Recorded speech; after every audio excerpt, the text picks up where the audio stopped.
दोनों प्रोवाइड करते हैं। तो हम बात कर रहे हैं डिसीजन ट्री की। तो ये ट्री बेस्ड आर्किटेक्चर इसका होता है, और हमने कहा कि ये पैरामीटर बेस्ड लर्निंग नहीं होती है। दो तरह के इसमें हम पैरामीटर पास कर सकते हैं, either on the basis of गिन इंडेक्स और on the basis of entropy. हम ये कैलकुलेशन जो है वो निकालते हैं।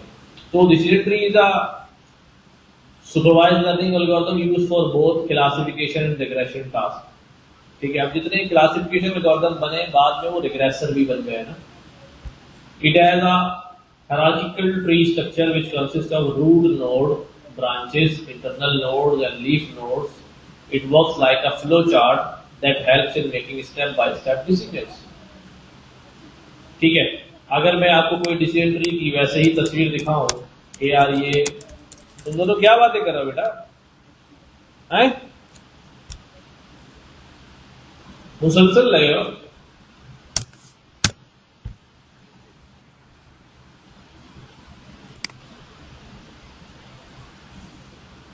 तो यू सी इसका जो आर्किटेक्चर है वो कुछ इस तरह का होता है। ठीक है,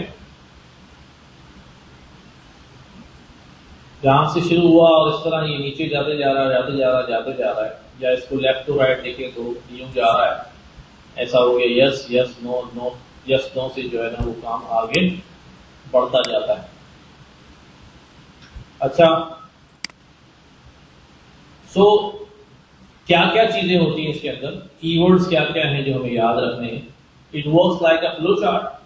सबसे पहले इसके अंदर क्या होती है, internal nodes that represent attribute test, यानी उनके ऊपर टेस्टिंग हो रही होती है, यानी कंडीशन लगी हुई होती है। ब्रांच रिप्रेजेंटिंग एट्रीब्यूट वैल्यूज, और उन एट्रीब्यूट की वैल्यूज क्या है। लीफ नोड रिप्रेजेंट फाइनल और डिसीजन और प्रेडिक्शन, यानी फाइनल जो नोड्स निकली हैं वो हमारी प्रेडिक्शन होती है। Decisions are widely used to their interpretability, flexibility and low processing needs. ये जो डिसीजन इसका होता है, बात जगह बहुत माइनर से चीजें पूछी जाती हैं कि भाई लॉजिस्टिक रिग्रेशन और डिसीजन ट्री को अगर कंपेयर करें तो दोनों में जो मॉडल की इंटरप्रेटेबिलिटी है वो किसमें ज्यादा है। अब इंटरप्रेटेबिलिटी क्या होती है कि जो आंसर आ रहा है वो कितना एक्सप्लेनेबल है, यानी ये आंसर क्यों आया है। जैसे लॉजिस्टिक रिग्रेशन में हम देखते हैं कि भाई ये बहुत सारा डेटा है, बहुत सारे कॉलम में हमने दे दिया, आंसर निकल आया, बट आई कांट एक्सप्लेन कि ऐसा क्यों, ये आंसर क्यों आया। उसने इतने सारे पैरामीटर के दरमियान जो वेट्स चुने हैं, कैसे चुने हैं, क्यों आया है। तो वहां पर जो उतने पैरामीटर बेस्ड एल्गोरिथम्स होते हैं उनके अंदर जो इंटरप्रेटेबिलिटी होती है वो बहुत कम होती है। लेकिन जो ये हायरार्किकल बेस्ड होते हैं like decision tree, random forest, support vector machines, इन सब के अंदर जो इंटरप्रेटेबिलिटी होती है वो बहुत ज्यादा होती है। यानी कि अगर एल्गोरिथम लिखा हुआ नजर आ रहा है तो यू कैन गैस, आप खुद भी देख सकते हैं ये अच्छा इस वजह से ये हुआ है, और ये वैल्यू है, ये वैल्यू है। सही, समझ में आ रही बात। यही चीज यहाँ लिखी हुई है, due to their interpretability, flexibility and low processing needs. इसके अंदर कैलकुलेशन भी बहुत कम होती है। अच्छा, ये देखो यहाँ पर इस तरह का ये हमें नजर आ रहा है। ये दरख्त जो है वो उल्टा होता है, इसकी रूट एक ऊपर होती है। हाँ, रूट क्या होती है, ऊपर होती है, और रूट पे से फिर दो डिसीजन नोड्स निकलती है, और डिसीजन से जो लीफ नोड निकल आती है फाइनल। अगर ये इनके ऊपर दोबारा कोई डिसीजन होगा तो फिर ये लीफ नोड नहीं रहेगी, यानी जो सबसे आखिरी लेवल होता है वो लीफ नोड का होगा। अगर यहाँ पर और ब्रांचेस निकल आए तो फिर ये लीफ नोड नहीं कहलाएगी, ये क्या कहलाएगी, डिसीजन नोड कहलाएगी। हाँ, see working of decision tree में क्या दिखा रहा है, the model checks condition like age, gender to split user into group. अब यूजर को ग्रुप्स में बांटना है, ईच ग्रुप यानी लीफ नोड गेट सब prediction score based on user preferences for computer games. Input क्या दिया, एज, जेंडर, ऑक्यूपेशन, फला चीज इनपुट दी। अब क्या कहा ऊपर देखो, एज 15 से कम है, यस है तो इधर ले आओ, नो है तो इधर ले आओ। अगर एज 15 से ज्यादा है तो मेल है तो इधर चले जाओ, फीमेल है तो इधर चले जाओ। अब क्लियर नजर आ रहा है कि यार क्या पाथ बन रहा है, कैसे वो उसको छाटी करते जा रहा है, छाटी करते जा रहा है, छाटी करते जा रहा है। तो इट्स टोटली एक्सप्लेनेबल, ठीक है, टोटली एक्सप्लेनेबल कि भाई ये जो मामला जो है वो क्या चल रहे हैं। आप यू विल अक्सर बेशतर जो है इस बात से पाला पड़ता है कि भाई जितने भी एआई एल्गोरिदम्स होते हैं या जो हम एआई मॉडल्स बनाते हैं, ठीक है, तो उनके जो आउटपुट्स हैं वो हमारे लिए, हम उनको एक्सप्लेन नहीं कर सकते, ठीक है, एक्सप्लेन नहीं कर सकते। जैसे कई दफा ऐसा हुआ कि मुझे याद है, काफी सालों की बात होगी,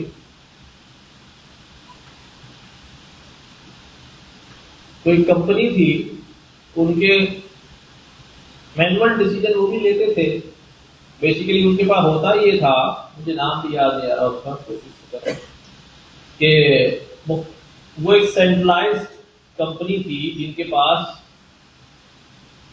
डेटा होता था उन लोगों का जिन्होंने इन एनी रेस्पेक्ट्स बैंक से लोन लिया होता था। तो अब आपको पता होता है कि जब आप किसी बैंक में कर्ज लेने के लिए अप्लाई करते हैं, किसी भी मद में कर्ज, कारोबार के लिए, गाड़ी ले रहे हैं, मकान ले रहे हैं, तो आपकी एक रिपोर्ट निकलती है, ठीक है। क्या होता है उस रिपोर्ट के अंदर, तो क्या कहते हैं वो, ईसी, जी को पता है,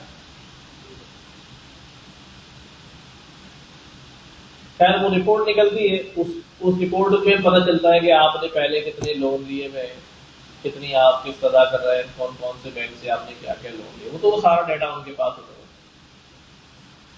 तो वहां से वो अप्रूवल भेजते थे बैंक्स को, तो बैंक जो है ना फिर रिव्यू करते थे कि हाँ भाई ये बंदा एलिजिबल है लोन के लिए या नहीं।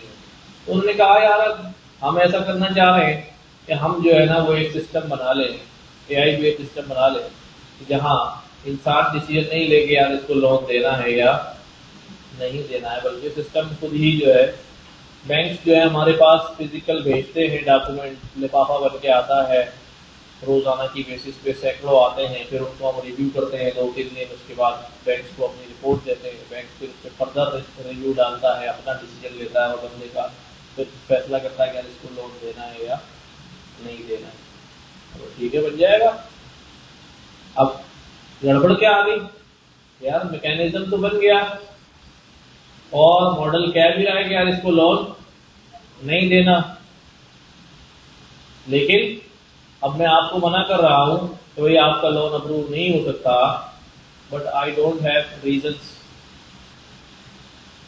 मेरे पास रीजन क्या दूंगा, मेरे मॉडल ने रीजन तो मुझे बता ही नहीं रहा, क्या नहीं बता रहा, यानी कि इंटरप्रेटेबिलिटी तो मेरे पास है ही नहीं कि यार इस वजह से क्या हुआ है, लोन जो है वो रिजेक्ट हो रहा है, उसने आखिर ऐसी चीजें जो है वो क्या देखी, तो we only have final output. हाँ, तो ये एक बड़ा मसला आ गया। हमने कहा भाई ये तो हम करें, कस्टमर तो हमारे जो है सर पे चढ़ जाएगा, भाई ऐसे कैसे रिजेक्ट कर सकते हो। हाँ, कोई प्रॉपर क्या होनी चाहिए, वजह होनी चाहिए। तो ये होता है। तो उसके बाद हमारे पास जब हम एक और टर्म अब हम देखते हैं विच इज नोन एज, जो एआई अनएक्सप्लेनेबल थी, now there is an AI called explainable AI, ठीक है, जहां आप जो है वो एक्सप्लेनेशन जो है वो ले सकते हैं एआई से कि क्या एक्सप्लेनेशन बनती है इस डिसीजन की। हाँ, कि भाई XAI कहते हैं, set of preprocesses method that allows human user to comprehend and trust the result and outputs created by machine learning algorithm. It aims to clarify the black box. ये जो ब्लैक बॉक्स के अंदर हो रहा है और उसके बाद अंदर से आवाज आ रही है लोन नहीं देना है, तो आप उस ब्लैक बॉक्स को क्या कर सकते हैं, पूछ सकते हैं. Model by revealing the internal logic and input features influencing decision rather than just providing output. अब जो इंटरनल डिसीजन मेकिंग हो रही है वो क्या कर सकते हैं, उससे ले सकते हैं. तो बहुत सारे इसके अंदर जो है वो अब एल्गोरिथम इस्तेमाल होते हैं एक्सप्लेनेबल एआई के लिए. उससे पता चल जाता है कि भाई जो है ना वो क्या क्या हो रहा है. तो डिसीजन ट्री जो है एज कंपेयर टू पैरामीटर वाले एल्गोरिथम के मुकाबले में ये ज्यादा क्या है, एक्सप्लेनेबल है, ऑलरेडी एक्सप्लेनेबल है. इसको इसकी इंटरप्रेटेबिलिटी जो है वो बड़ी क्लियर है, which we are seeing here. और आगे भी देखेंगे हम कि भाई जो है ना इसकी क्या क्या है. तो सब जगह इस्तेमाल होता है, finance, medicine, machine learning, education. ये हैं वो दो फार्मूले जिनकी बेसिस पे जो है वो कैलकुलेशन होती है. तो one is known as Gini index and entropy.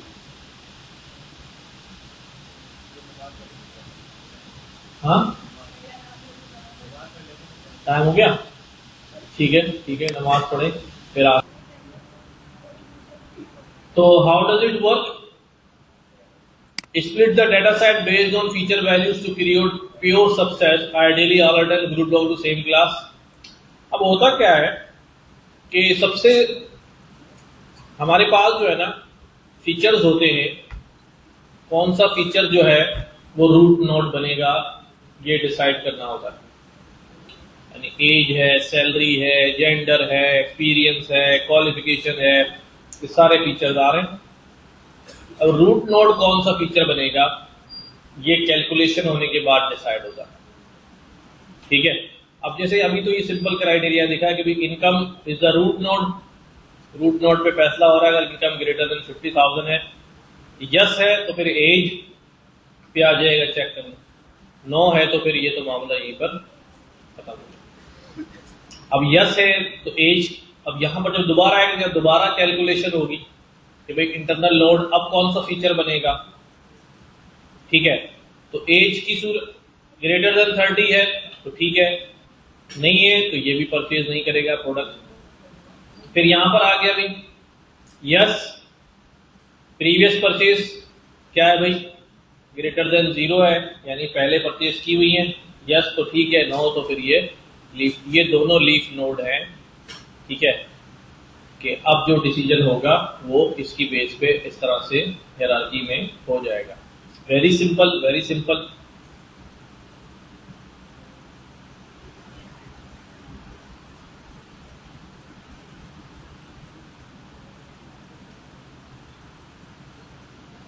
ठीक है. इंफॉर्मेशन गेन और Gini index in decision trees ये क्या होते हैं? Till now we have discussed the basic intuition and approach कि होती क्या है of how decision tree works. So let's just move. Attribute selection, वही वाली बात कि अब root node selection कैसे होगी. We have two popular attribute selection measure used. एक information gain है, ठीक है, जिसे आप एंट्रोपी कहते हैं, और एक दूसरा क्या है भाई, गिनी इंडेक्स. तो information gain क्या है? Information gains tell us how useful a question or a feature is for splitting data into groups. ये किसी फीचर, सारे फीचर्स की क्या निकालता है, सारे फीचर्स का क्या निकलेगा, इंफॉर्मेशन गेन निकलेगा. ठीक है. सारे फीचर्स का इंफॉर्मेशन गेन निकलेगा और इंफॉर्मेशन गेन जिसका सबसे ज्यादा होगा वो क्या शो कर रहा होगा कि वो फीचर डेटा को स्प्लिट करने में कितना यूजफुल है. जाहिर है जिसका इंफॉर्मेशन सबसे ज्यादा होगा वही फीचर जो है वो सबसे ज्यादा यूजफुल होगा. अब ये सिर्फ सुनते जाओ, थोड़ा थोड़ा सा पकड़ते जाओ. जब हम कोई डेटा सेट को देखेंगे और फिर कैलकुलेशन को देखेंगे, फिर वापस डेटा सेट पे आएंगे तो फिर हमें नजर आएगा कि यार ये वाली बात असल में क्या थी. ठीक है. It major how much the uncertainty decreases after the split. कि जब स्प्लिट कर लिया हमने इसके ऊपर तो अनसर्टेनिटी कितनी डिक्रीज हो गई, क्या हो गई, डिक्रीज हो गई। यानी एंट्रोपी जो है उसको बेसिकली वो अनसर्टेनिटी ही होती है। एंट्रोपी फिजिक्स में पढ़ते थे, कभी पढ़ी होगी आप लोगों ने? हाँ,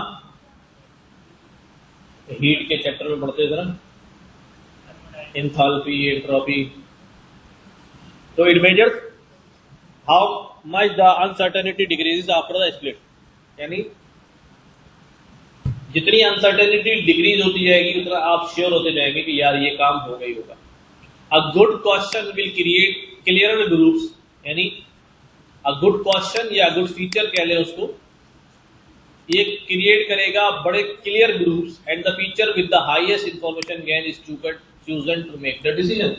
और जिसका सबसे ज्यादा इंफॉर्मेशन गेन होगा उसी को हम डिसीजन के लिए इस्तेमाल करेंगे। For example, split the data set of people into young and old based on age।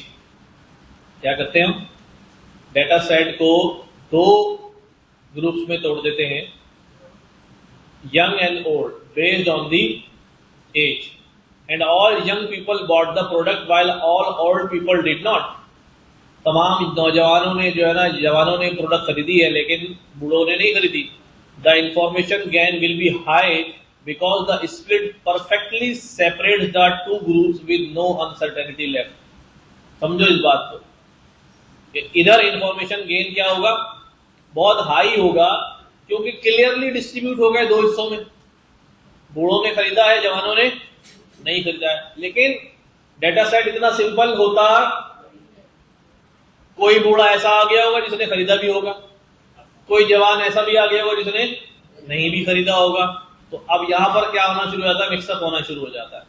ठीक है, मिक्सअप होना शुरू हो जाता है। तो हमेशा इतना क्लियर ग्रुप नहीं होता, तो फिर हम फैसला करते हैं इंफॉर्मेशन गेन की वैल्यू के ऊपर ही। लेकिन ये तो बिल्कुल 100% सर्टेनिटी हो गई ना कि भाई बूढ़े ने खरीदा, नहीं खरीदा, जवान ने खरीदा। Suppose S is a set of instance A attribute, an attribute, and SV is the subset of V represent individual values of that attribute। देखो S जो है वो सेट है,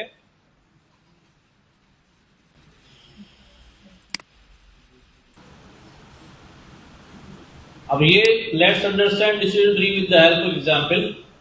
अब ये कितने फीचर हैं यहां पर, मौसम, टेम्परेचर, ह्यूमिडिटी, विंड। आउटपुट क्या है, खेलने जाएं या ना जाएं, प्ले और नॉट। समझ गए? तो अब इनमें से कौन सा नोड रूट पर बनेगा? ठीक है, क्यों, वेदर क्यों, टेम्परेचर क्यों नहीं? तो अब ये कैलकुलेट करेंगे ना, क्या करेंगे, कैलकुलेट करेंगे। कैलकुलेट करने का तरीका क्या है, सिंपल देखो, decision trees are upside down, that means the root node is at the top. ठीक है, then the root is split into various nodes. Root जो है फिर वो मल्टीपल नोड्स में ब्रेक होगी। They are nothing but bunch of if else statements. अगर आप अच्छे इफ एल्स स्टेटमेंट लगाएं तो ये बन जाता है। It check the condition, if true then this and false then this. In the below diagram, the tree will first ask what is the weather. Is it sunny, cloudy or rainy? If yes, then it will go to the next feature, which is humidity and wind. It will again check if there is a strong wind or weak. It is weak wind and it's rainy, person may go to play। यानी क्या हुआ भाई, weather को check किया, weather Sunny है, cloudy है या रेनी। अब सनी के अंदर आया क्योंकि सूरज निकला हुआ है, तो ह्यूमिडिटी लेवल चेक किया, हाई है या नॉर्मल है। और वेदर के अंदर क्लाउडी चेक किया, यस।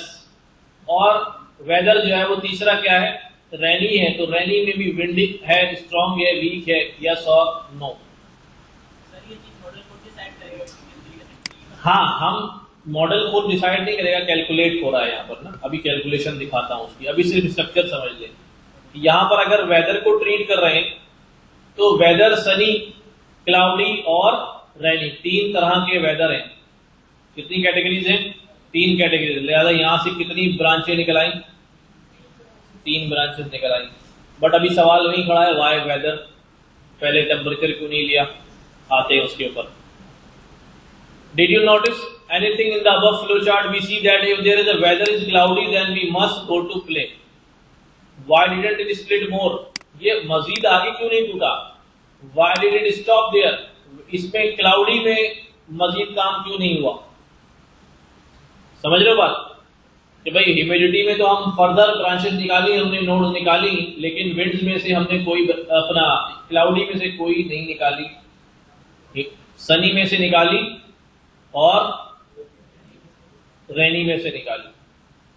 तो अब यहां पर क्या आएगा, to answer this question we need to about the few more concept like entropy and information gain. Entropy क्या है अभी, अनसर्टेनिटी, क्या अनसर्टेनिटी। इंफॉर्मेशन गेन क्या है कि भाई उस फीचर का वो कितना यूजफुल फीचर है कि वो अच्छे से क्या कर लेगा, नोट बनाना चाहिए, and Gini index. But in simple terms, I can say here that the output for the training data set is always yes for cloudy weather.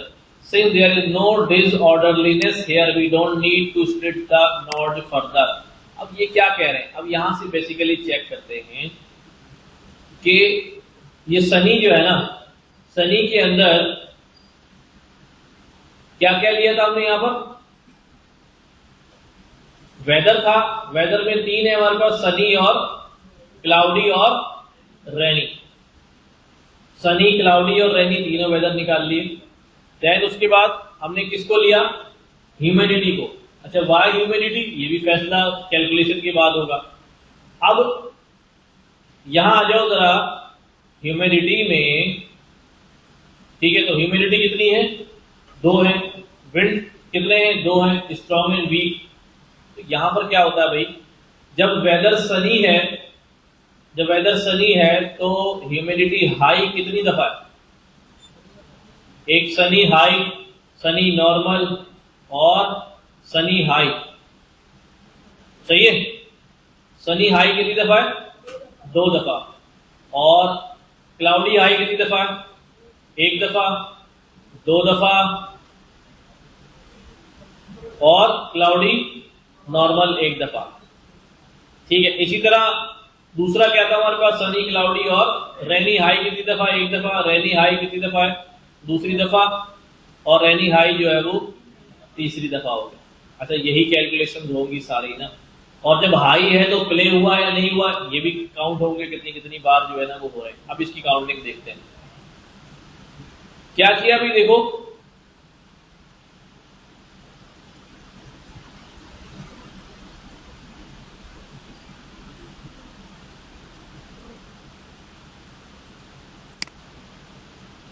यहां पर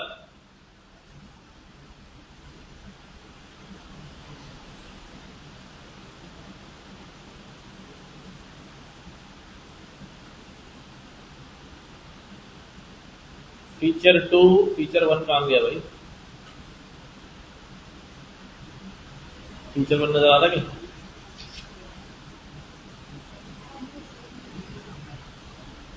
अभी निकाल लेते हैं। फीचर 1, 2 और 3। अच्छा भाई, टोटल हमारे पास 8 दफा यस है और 4 दफा नो है। कौन से फीचर की बात हो रही है, अभी ये वाले फीचर की बात हो रही है जो यहां पर है, ठीक है। 9 कितने हैं, 1 2 3 4,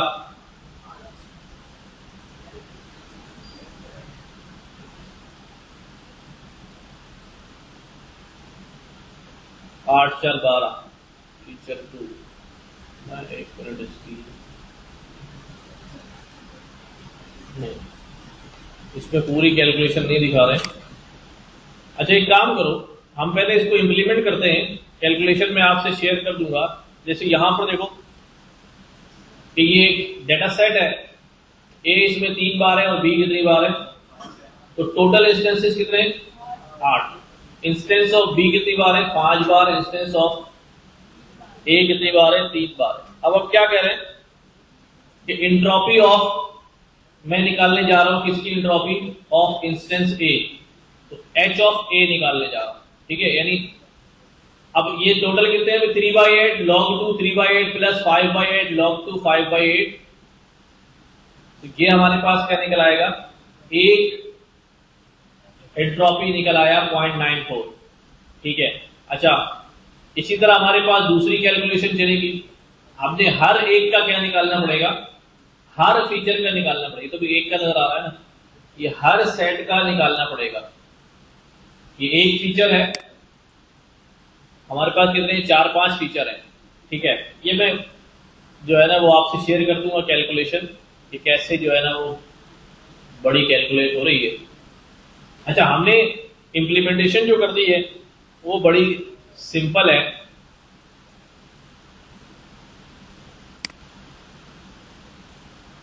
देखो,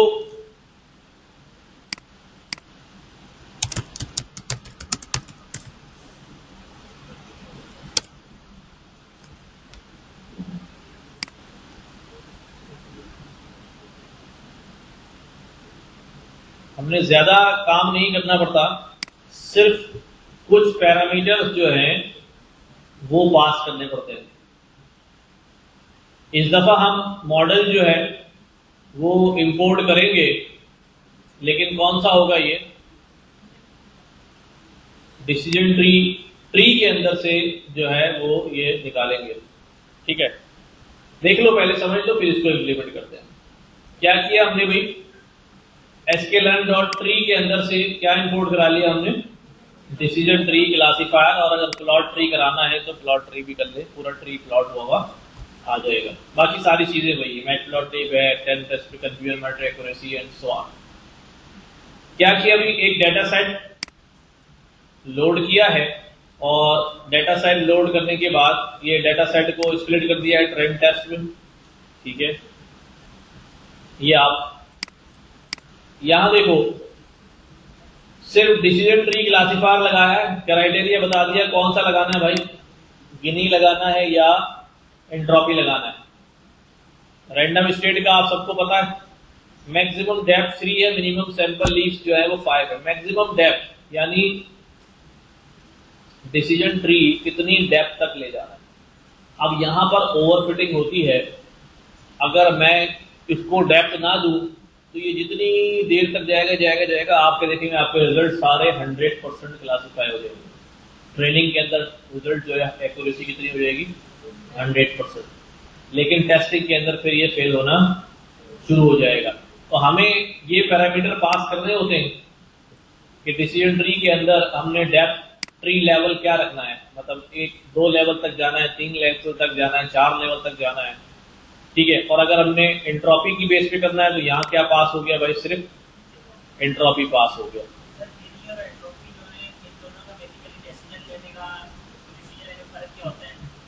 कैलकुलेशन का फर्क है, वो एंट्रोपी की बेस पे काम कर रहा होता है।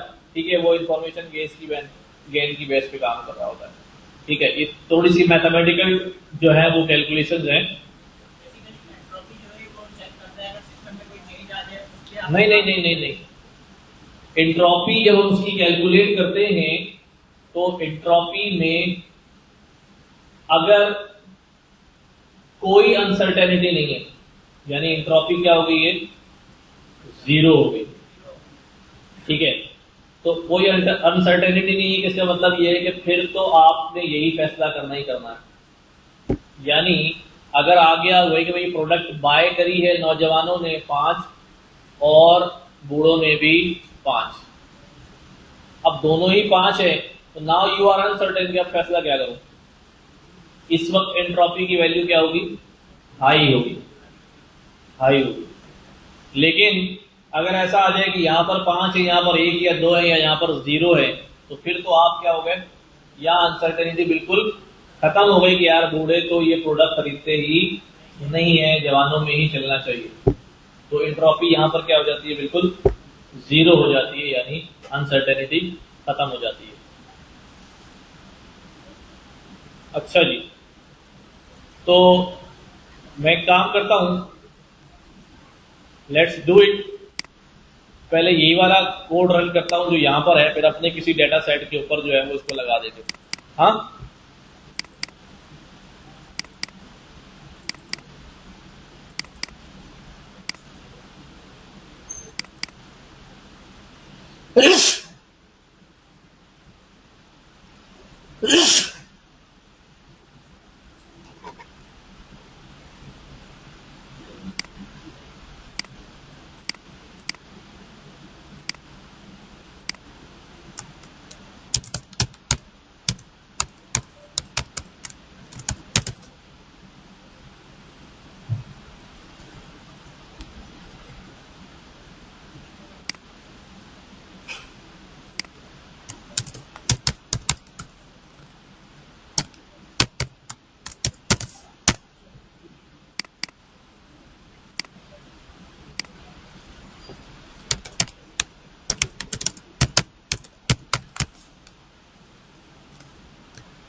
ठीक है, डाटा इंपोर्ट करने के लिए फंक्शन बनाया हुआ है, इंपोर्ट डाटा, इसमें यूआरएल है। ठीक है, डाटा लोड किया, उसकी लेंथ वगैरह ये सारी जो है वो क्या कर दी, प्रिंट करा दी। अभी उठा लेते हैं। सेपरेट इनपुट फीचर एक्स और टारगेट वेरिएबल वाई, इनको अलग अलग करना है। देन हमने क्या करना है, ट्रेंड टेस्ट स्प्लिट करना है। तो ये स्प्लिट डाटा, दोनों काम एक ही जगह पे कर दिए। समझ आ रहा है क्या क्या हो रहा है इसमें? हाँ, balance data dot I log Y X train Y train train test split से ये कर लिया। देन हमारे पास डिसीजन ट्री का फंक्शन बनाया,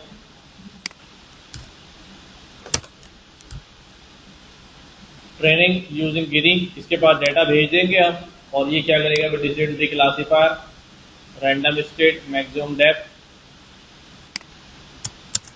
मैं यहाँ पे क्या करता हूँ भाई, ये मैक्सिमम डेप्थ अभी नन है, मैं इसको नन पे ही कर देता हूँ, यानी हम डेप्थ इसको बता ही नहीं रहे। मिनिमम लीड सैंपल भी हटा देता हूँ।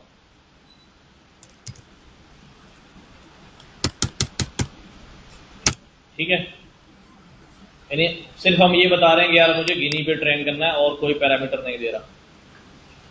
क्या किया जी, ये फंक्शन भी हो गया। अल्टीमेटली दूसरा हमारे पास कौन सा है, दूसरा हमारे पास एंट्रोपी बेस्ड है। इसके अंदर से भी मैं ये दोनों पैरामीटर जो है हटा देता हूं। ठीक है, नाउ फाइनली क्या हो रहा है जी, प्रेडिक्शन हो रही है। अभी सिर्फ फंक्शन बने, फंक्शन कॉल होंगे बाद में। एक्स टेस्ट और classification object, prediction, predict test, prediction values and prediction, ये सब आपको पता है। एक्यूरेसी के लिए भी जो है क्या कर लिया भाई,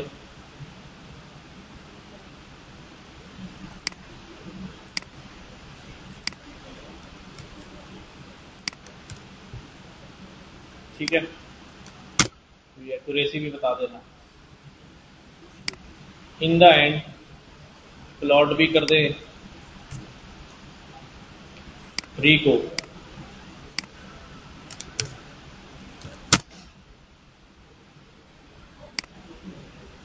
ठीक है, यहां पर ये एक मेन मेथड बनाया हुआ है। क्या किया अभी, सबसे पहले क्या हो रहा है मेन में, अच्छा हम मेन नहीं लिखते हैं तो हमारा डिफॉल्ट मेन इस्तेमाल होता है, पता है ना। ये पाइथन कोड में हम मेन नहीं लिखते हैं तो वो डिफॉल्ट मेन चल रहा होता है। तो यहां हमने मेन डिफाइन कर दिया है। क्या हो रहा है अभी, डेटा इंपोर्ट डेटा का पहले फंक्शन चलेगा, सही है। स्प्लिट डेटा सेट में गया वो डेटा लेके, और यहां से क्या आ गया अभी, X Y, X train Y train सब आ गया। कौन सा फंक्शन आ रहा है, ये वाला, ये रिटर्न होके आ गया यहाँ से। देन उसके बाद जब डेटा आ गया तो गिनी पे ट्रेन किया, तो वही एक्स ट्रेंड वाई ट्रेंड गिनी को पास कर दिया, वैल्यू आ गई, फिर प्रेडिक्शन का फंक्शन कॉल हो गया, and then call calculate accuracy का फंक्शन कॉल हो गया। ठीक है, अब ये हमारे पास डेटा सेट की लेंथ कितनी है अभी, 625। डेटा सेट की शेप क्या है अभी, 625। 5 डेटा सेट का हेड करके देखा, ये डेटा सेट में आ रहा है class BRR, left weight, left distance, right weight और राइट डिस्टेंस। प्रेडिक्शन निकाली यूजिंग गिनी, तो हमारे पास क्या हो गया भाई, कंफ्यूजन मैट्रिक्स जो है वो ये आ रहा है। एक्यूरेसी कितनी आ रही है, 79.78। क्लासिफिकेशन रिपोर्ट ये आ रही है। 3 क्लास है, मल्टी क्लास हो गया ना ये, ठीक है, B, L और R। ये बेसिकली मेरा जहां तक ख्याल है, ये डेटा सेट कौन सा वाला देखते हैं। चलो, इसी तरह ट्रेनिंग यूजिंग एंट्रोपी, तो एंट्रोपी पे जो है वो कितनी आ रही है 78.19 और ये हमारे पास जो है आ रहा है। अच्छा, इसमें अभी हमने क्या देखना था, अभी हमने कुछ नहीं ज़्यादा काम नहीं समझना था, हमने सिर्फ ये समझना था कि हम मॉडल ट्रेन करते वक्त कौन कौन से पैरामीटर्स जो है वो यहाँ पर दे रहे हैं गिनी में और एंट्रोपी में। अब क्या करते हैं हम, हमारे पास कोई डेटा सेट मौजूद है, क्लासिफिकेशन का डेटा सेट, हम क्लासिफिकेशन वाले में से ले लेते हैं।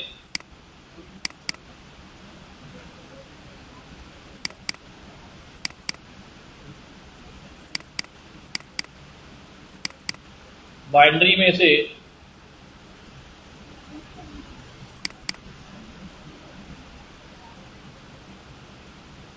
डायबिटीज वाला सिंपल डेटा था, ये ले लेते हैं। क्या करना है जी, डेटा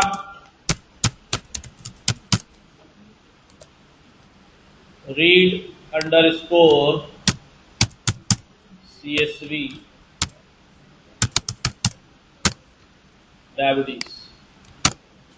ठीक है, क्या करना होता है भाई, ट्रेंड टेस्ट स्प्लिट करना है, एक्स वाई अलग करना है पहले। तो ये सारे फंक्शन यहां बने हुए हैं।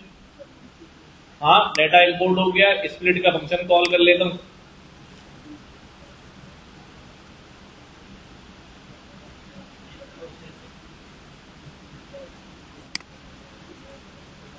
All rows and column 1 to 5 got values while I log.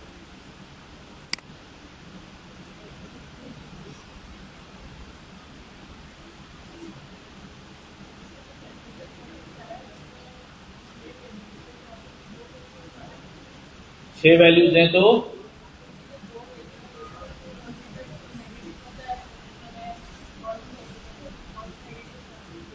अभी रीड करते हैं, मल्टी क्लास की कंफ्यूजन मैट्रिक्स रीड करते हैं। अच्छा, एक्स क्या था हमारे पास, इसके अंदर क्या था भाई, डेटा डॉट ड्रॉप आउटकम और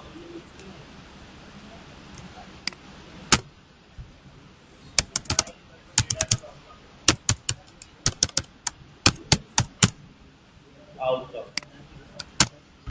ठीक है,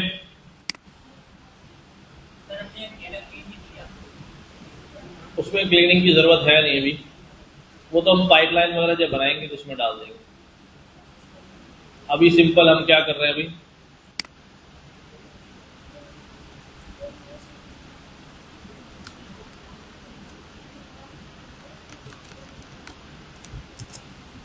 हम इसको ट्रेंड टेस्ट स्प्लिट कर रहे हैं।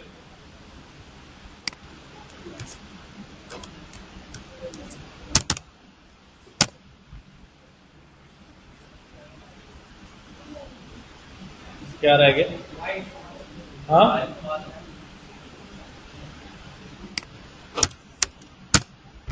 ठीक है। ट्रेंड टेस्ट के बाद क्या करना है हमने, decision tree classifier, decision tree क्या क्या देना है भाई इसको। डिसीजन ट्री में हमने क्राइटेरिया बाय डिफॉल्ट क्या लगा हुआ है, splitter best of the best. ठीक है, मैक्सिमम डेप्थ हम नहीं बता रहे। ठीक है, मिनिमम सैंपल स्प्लिट भी 2 है, मिनिमम लीफ भी कितनी है। ठीक है, अब क्या करता हूं मैं, यहां पर मैं एक ऑब्जेक्ट जो है वो क्रिएट कर देता हूं। बस क्या करना है, DTC डॉट फिट कर देना है एक्सट्रेन कॉमा वाई ट्रेन। ठीक है, ये ट्रेन हो गया उन्हीं पैरामीटर्स पे जो हम वहां लिखे हुए थे मॉडल में। ठीक है, अच्छा अब क्या करना है, DTC डॉट प्रिडिक्ट, क्या प्रिडिक्ट करना अभी, एक्स ट्रेन प्रिडिक्ट करेंगे तो हमारे पास क्या आएगा, Y prediction on training data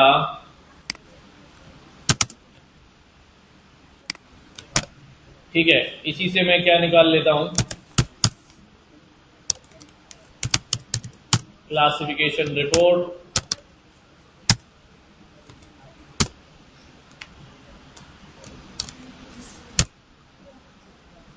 y train comma y predict. तो ये हमें क्लासिफिकेशन रिपोर्ट बताता है कि क्या हमारे पास आ रहा है, राइट। कितना रिजल्ट आ रहा है 100%। क्यों? क्योंकि अभी वो जब तक 100% नहीं हुआ होगा वो लीफ पे लीफ नीचे क्या करता होगा, ब्रांचेस पे ब्रांचेस क्रिएट करता गया। अच्छा, अभी टेस्ट पे करके देखते हैं कि रिजल्ट 100% आ रहा है तो सही है। हमें क्या, हाँ, btc dot predict on x test, जवाब क्या आएगा, y प्रेडिक्ट टेस्ट। ठीक है, इसका भी क्लासिफिकेशन रिपोर्ट निकालते हैं तो हमारे पास क्या हो जाएगा भाई, ये हो जाएगा y test y predict test. सही है, कितना आ रहा है रिजल्ट, ठीक है। कुछ तो डिसबैलेंस क्लास की वजह से भी होगा, ठीक है, लेकिन ये बेसिकली पैरामीटर बेस्ड एल्गोरिथम नहीं है, तो डिफरेंस जो है वो यहां पर आ रहा है। अच्छा, अब मैं क्या करता हूं, अब मैं यहां पर करता हूं जहां ट्रेन करवाया हमने, ऑब्जेक्ट बनाया डिसीजन ट्री का, यहां मैं मैक्सिमम डेप्थ जो है उसको सेट कर देता हूं। फॉर एग्जांपल मैंने 5 कर दी, क्या कर दी, और दोबारा ट्रेनिंग करी और दोबारा ये निकाली, देखो 5 कर दी तो ये क्या होगी, कम हो गई। अच्छा, मैं इसको जो है 5 से क्या कर देता हूं, अभी देखो 5 पे कितनी आ रही है 81, 95, या F1 स्कोर को देखते हैं 89 और 71। मैं इसको कर देता हूं 6। अब कितना है अभी 91 और 82। जैसे जैसे डेप्थ बढ़ाता जा रहा हूं रिजल्ट क्या होता जा रहा है, इंक्रीज हो रहा है। अच्छा, दोबारा मैं यहां पर 4 से शुरू कर रहा हूं, जरा रीड करना, इंट्यूशन डेवलप होगी। जब मैंने ये 4 किया तो ये कितना है अभी 88, 71, और टेस्ट में भी देख लेते हैं 4 पे क्या रिजल्ट रहा, 79 और 54। याद रखना 88, 71, 79 और 54। अब मैं यहां बढ़ाता हूं इसको 5 पे ले जाता हूं, तो 5 पे कितना हो गया, ये बढ़ा या कम हुआ है, और ये कितना हो गया अभी 79, और इसका क्या हुआ है, कम हो गया। तो जैसे जैसे ट्रेनिंग में बढ़ता जा रहा है वैसे वैसे टेस्टिंग में क्या रिजल्ट खराब, इसी को ओवरफिटिंग कहते हैं ना। अब मैं यहां पर ले गया इसको 6 लेवल पे, 6 पे कहां पहुंच गए 91, 82 पे पहुंच गया, और इसका देखते हैं क्या हाल हुआ, 78, 58 हो गया। एंड मैं इसको ले जाता हूं 10 के ऊपर, 10 पर 97, 95 पे पहुंच गया, और यहां पर क्या हुआ भाई 73, 51। ये आगे नहीं बढ़ रहा, ये आगे नहीं बढ़ रहा। मैं इसको ले जाता हूं भाई 15 के ऊपर, यूसी क्या हो चुका है 100%। मैं इसको 14 पे चेक करता हूं, 100%। 14 पे हो गया, नहीं 14 पे 99 है, 15 पे क्या हो रहा है 100%।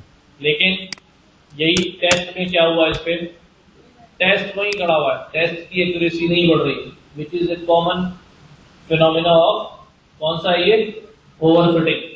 कि ट्रेनिंग में तो आप क्या करें, डेप्थ बढ़ाए जा रहे हैं, रिजल्ट बड़ा शानदार होता जा रहा है, लेकिन टेस्ट में इंप्रूव नहीं हो रहा है। तो जब हमने इसको नन कर दिया था, तो नन का मतलब क्या था भाई, कि जहां तक भी जा रहा हो ले जाओ, तो 15 तक तो यही होगा, हमने देख लिया। और इसके जहां तक जाने में क्या है, यहाँ पर 73 है, समझ गए? यानी वो और आगे गया होगा 15 से, और इसलिए और ज्यादा जो है वो क्या कर दिया, इसको वो कर दिया। तो अब हमें क्या करना है, यहाँ पर हमें यही पैरामीटर जो है वो इस तरह सेट करने हैं, डेप्थ और लीफ वगैरह, कि हमारी ट्रेनिंग और टेस्टिंग एक्यूरेसी क्या होने लगे, लगभग करीब आने लगे। ठीक है?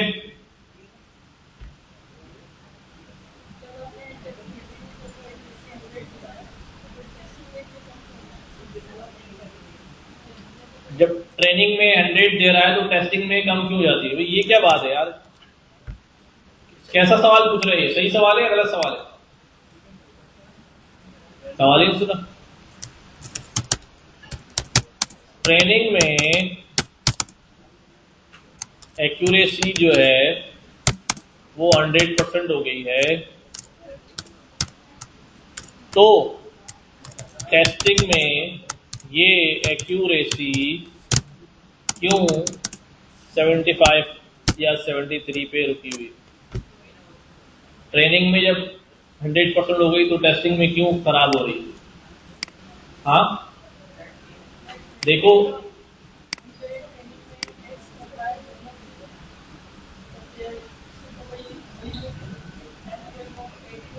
तुम्हारी आवाज ही नहीं आ रही यहां तक मुझे।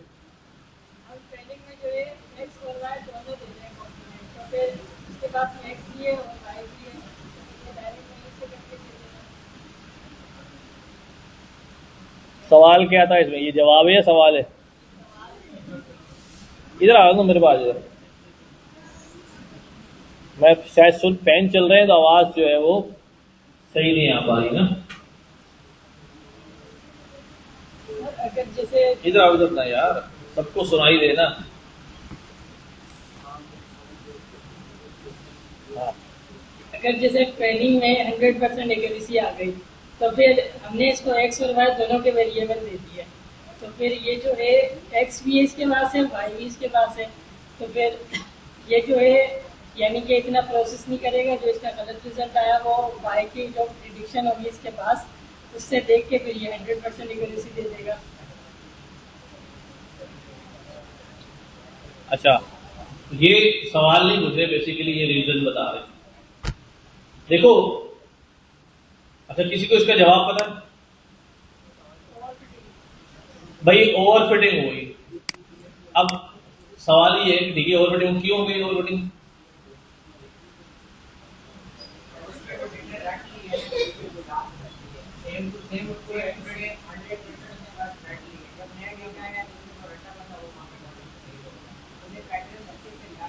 अच्छा, ये जो रट लिया और ये कर लिया, ये सब तो एक लेमैन को समझाने के लिए है।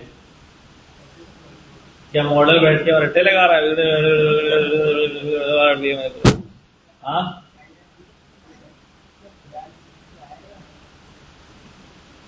देखो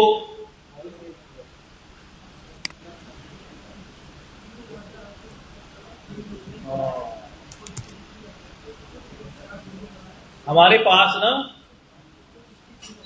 एरर्स होते हैं, कुछ एरर्स जो हैं वो क्या कहलाते हैं?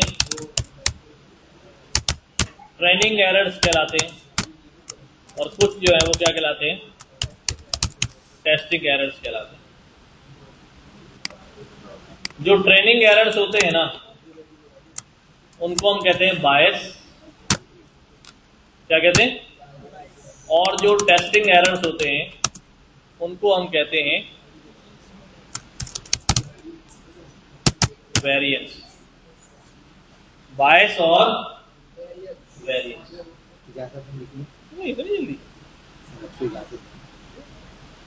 चाय शायद पी के जाना यार।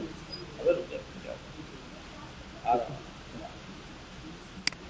बायस और वेरिएंस क्या? अच्छा, वो जो इन्होंने बात की कि भाई वो रट लेता है, सारी चीजें कर लेता है, अच्छा वो ठीक है, वैसा ही होता है, लेकिन वो हमारे एज अ ह्यूमन समझने के लिए, मैथमेटिकली तो उसको ये नहीं कह सकते यार रट लेता है और ये हो जाता है।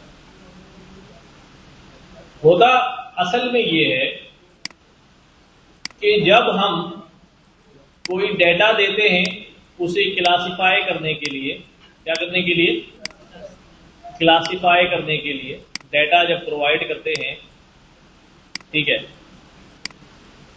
और वो कॉम्प्लेक्स डेटा होता है, क्या होता है,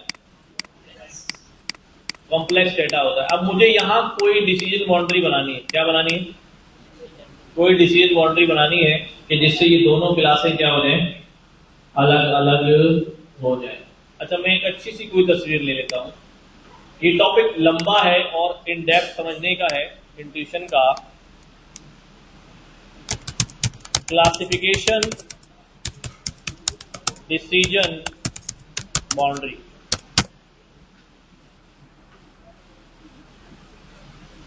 इंटरनेट भी, मैं आपको एक प्लेग्राउंड भी दिखाऊंगा जिसके ऊपर हम डेटा सेट सिलेक्ट करके काम कर सकते हैं। प्लॉट्स आ रहे हैं जैसे जैसे हम पढ़ाएंगे। देखो, ये देखो, दिस इज, ये एक डेटा सेट है, red balls and green balls circle नजर आ रहे हैं हमें। तो यहां पर क्या है भाई, हमने एक डिसीजन बाउंड्री क्रिएट की and this decision boundary tells कि भाई मेरे जो अब जो मुझसे डेटा है वो क्या है भाई, रेड बॉल्स हैं, और ग्रीन नीचे जो डेटा है वो क्या है भाई, ब्लू है, या कुछ भी कह ले, पास ही है या फेल है। बाज दफा डेटा कॉम्प्लेक्स होता है तो ये डिसीजन बाउंड्री लीनियर नहीं होती, कैसी होती है भाई, कर्व होती है। जैसे हमने पॉलिनोमियल में देखा था, हाँ, पॉलिनोमियल में देखा था कि भाई ये जो है वो कैसी है, कर्व नेचर की है। क्या हाल है, ठीक हो? अच्छा,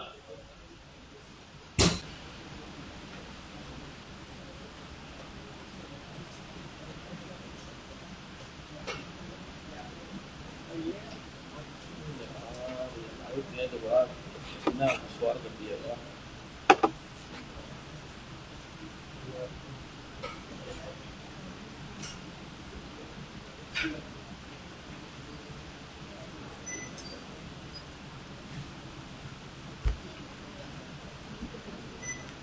ठीक है, मुख्तलिफ किस्म की डिसीजन बाउंड्रीज हमें नजर आ रही, हाँ, लीनियर भी और कर्व भी, राइट। अब होता यह है कि अब ये इतनी एक्यूरेट तो नहीं होती ना, कुछ ना कुछ रिजल्ट्स क्या होते हैं, खराब भी होते हैं। यानी अगर मैं बाउंड्री बना रहा हूं तो कुछ डेटा इधर गिर जाएगा, गलत क्लासिफाई हो जाएगा, कुछ डेटा उधर गिर जाएगा, गलत क्लासिफाई हो जाएगा। इतनी बात समझ में आई? जैसे जैसे देखो यहां पे नजर आ रहा है मुझे, कुछ ब्लू डेटा यहां पर आ गया है, कुछ येलो डेटा जो है वो यहां पे आ गया। इस वाले केस में भी ऐसा ही नजर आ रहा है कि बाउंड्री बना तो ली है लेकिन रिजल्ट क्या हो रहा है। अच्छा, इस वक्त अगर जैसे ये जो इमेज नजर आ रही है ना, इस वक्त अगर मैं कहूं कि यार मेरे हिसाब से इसका इस मॉडल की एक्यूरेसी कितनी होगी, तो इस मॉडल की एक्यूरेसी लगभग मेरा ख्याल है कोई 50-60 होगी, 50-60 के दरमियान होगी, सही है। लेकिन अगर मैं इस मॉडल की ट्रेनिंग एक्यूरेसी कह रहा हूं 50-60 होगी, तो इसकी टेस्टिंग एक्यूरेसी भी लगभग जो है वो इतनी ही आएगी, इतनी ही आएगी। लेकिन मैं क्या करूं, मैं क्या कर रहा हूं कि मैं इसको फर्दर ट्रेन किए जा रहा हूं। फर्दर ट्रेन अगर मैं बात करूं डिसीजन ट्री की टर्म्स में, तो मैं लेवल 3 से बढ़ा के 4 पे ले जा रहा हूं, 5 पे ले जा रहा हूं, 6 पे ले जा रहा हूं, 7 पे, 8 पे। फिर क्या हो रहा है, फिर ये जो बाउंड्री मार्क कर रहा है ना, देखो जरा, जब मैं ओवर ट्रेन करूंगा तो ये जो बाउंड्री मार्क करेगा वो कैसी बाउंड्री होगी, मैं बताता हूं। वो डिसीजन बाउंड्री जो है ना, वो यू विल सी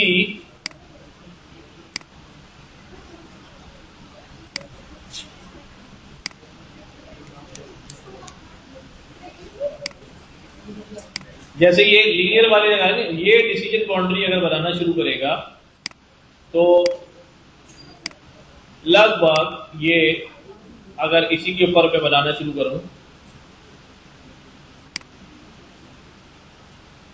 तो ये यूं करके बना देगा, सही है। यानी कि कोई डेटा पॉइंट गलत नहीं हो रहा, ट्रेनिंग एक्यूरेसी क्या हो रही है, 100% हो रही है। बट होगा क्या कि अगर अब इसकी वजह से क्या होगा, ट्रेनिंग में तो अच्छा हो गया, लेकिन अगर कोई डेटा पॉइंट जो है वो इस जगह पर आता है, ठीक है, इस जगह पर चल जाओ, क्या हो गया,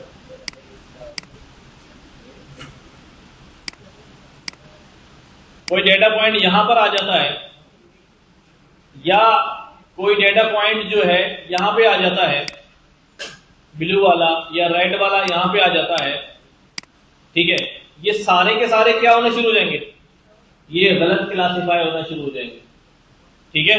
मैं इसकी एक और इमेज निकालता हूं,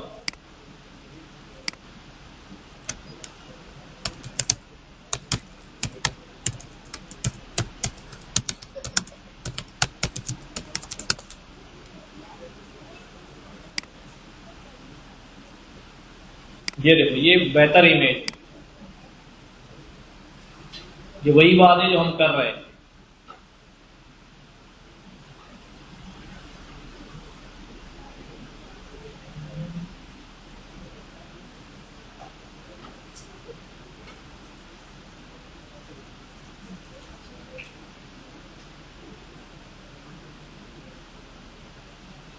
चलो भाई,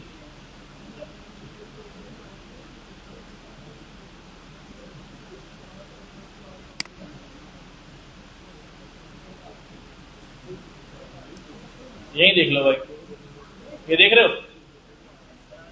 एक ये क्लासिफाई हुआ है जिसके अंदर गलत भी है और एक ये क्लासिफाई हुआ है जिसके अंदर कोई भी गलत नहीं है। ये बेसिकली कैसी बाउंड्री है, ये ओवरफिटेड बाउंड्री, हमने जबरदस्ती जो है ना हर पॉइंट को क्या कर दिया।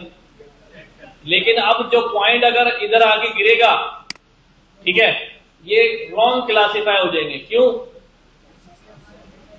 क्योंकि इसने बिल्कुल डेटा को क्या कर दिया है, ऐसा क्लासिफाई कर दिया है कि माइनर सा भी अगर वेरिएशन आएगा तो वो क्या हो जाएगा, हमारे पास रॉन्ग क्लासिफाई हो जाएगा।